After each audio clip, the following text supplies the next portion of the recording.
కొన్ని వారాల క్రితం, కొన్ని వారాల తర్వాత ఆస్ట్రేలియాలో జరిగిన ఈ రెండు సంఘటనలు చూస్తే ఒకరి బాధ నీదాకా వస్తే గాని అది అర్థం కాదు అని ఎందుకు అంటారో ఈ కథలో చూడండి. కొన్ని వారాల క్రితం ఆస్ట్రేలియాలోని రోడ్లన్నీ పాలస్తీనా జెండాలతో నిండిపోయాయి. వేలాది మంది ఆస్ట్రేలియన్లు ఫ్రీ పాలస్తీనా అంటూ మానవత్వం పేరుతో పెద్ద పెద్ద ర్యాలీలు తీశారు. కట్ చేస్తే ఈ రోజు అదే ఆస్ట్రేలియాలోని బాండీ బీచ్ లో ఇద్దరు ఉగ్రవాదులు 12 మంది అమాయక ఆస్ట్రేలియన్లను అత్యంత పాశవికంగా కాల్చి చంపారు. ఎవరి కోసమైతే వీళ్ళు గొంతులు చించుకున్నారో అదే వర్గానికి చెందిన వాళ్ళు వీళ్ల ప్రాణాలు తీశారు. అయినా సరే అంతర్జాతీయ మీడియా ఈ నిజాన్ని దాచిపెట్టడానికి ఎలా ప్రయత్నించిందో చూడండి. దాడి చేసిన వాళ్ల మతం గురించి మాట్లాడకుండా ఉగ్రవాదానికి మతం లేదు అని పాతపాట అందుకున్నారు. అదే సమయంలో ఆ దాడిలో ఒక షూటర్ ను అడ్డుకున్న వ్యక్తి ముస్లిం కావడంతో ముస్లిం హీరో ప్రాణాలు కాపాడాడు అంటూ పెద్ద పెద్ద హెడ్డింగ్లు పెట్టారు. ఒక్కసారి మీరే ఆలోచించండి. ప్రాణాలు కాపాడితే అతను ముస్లిం హీరో, కానీ ప్రాణాలు తీస్తే మాత్రం ఉగ్రవాదికి మతం లేదు. ఇదేం ద్వంద్వ నీతి? ఈ హిపోక్రసీ చాలా సౌకర్యంగా ఉంది కదూ.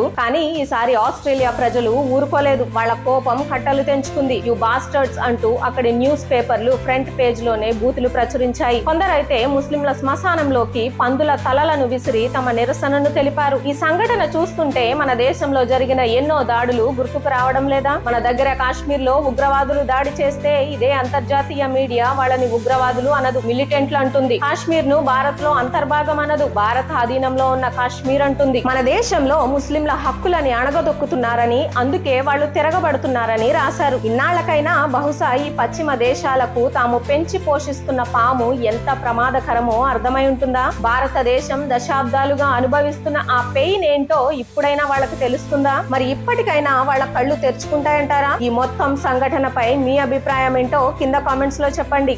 జై హింద్.